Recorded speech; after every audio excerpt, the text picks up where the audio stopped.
Hi అండి అందరికీ. నిన్న మా ఇంట్లో పోలేరమ్మకి పూజ చేసుకున్నామండి. ఈ పూజ ఎక్కువగా సంతానం లేని వాళ్ళు, అలాగే చిన్నపిల్లలకి బాగోలేని వాళ్ళు ఈ పూజ ఎక్కువగా చేసుకుంటారండి.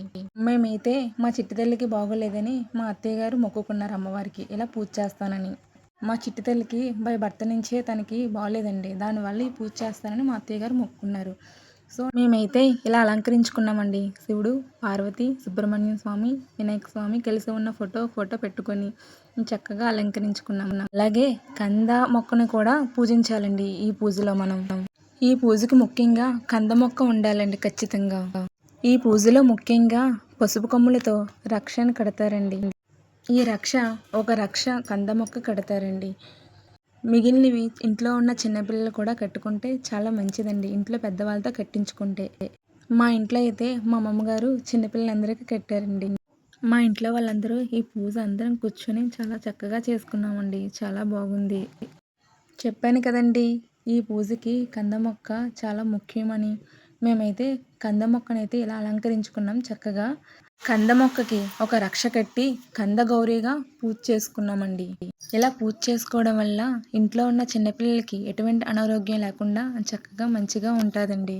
ఈ పూజకు ముఖ్యంగా నైవేద్యాలు పప్పు, అన్నం, కలగూర, బూర్లు, గారెలు, చెలివిడి, వడపప్పు, 3 రకాల ఫ్రూట్స్ అమ్మవారికి నైవేద్యంగా సమర్పించుకుంటారండి.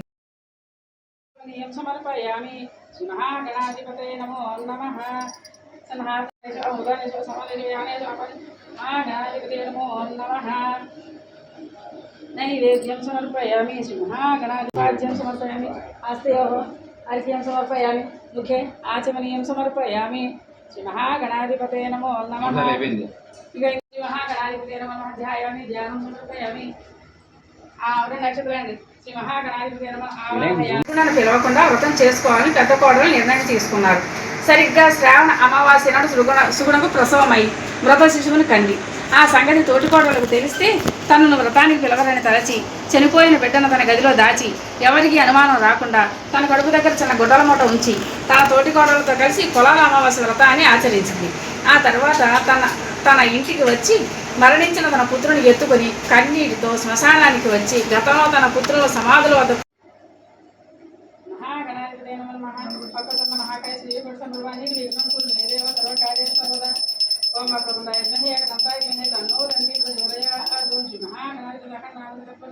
చూశారు కదండి మా అత్తయ్య మా చిన్న చేత సునీత ఇద్దరి చేత పూజ చేయించారు అమ్మవారికి. అలాగే మేము కూడా చక్కగా దండం పెట్టుకొని సాంబ్రాణి అయితే అమ్మవారికి సమర్పించామండి. పూజ అంతా కంప్లీట్ అయిపోయిందండి. లాస్ట్లో అమ్మమ్మ గారికి అయితే మంచిగా తాంబూలం ఇచ్చుకున్నాం మా తోడుకోడలు నేను కలిసి. అలాగే మా అమ్మ కూడా వచ్చింది పూజకి.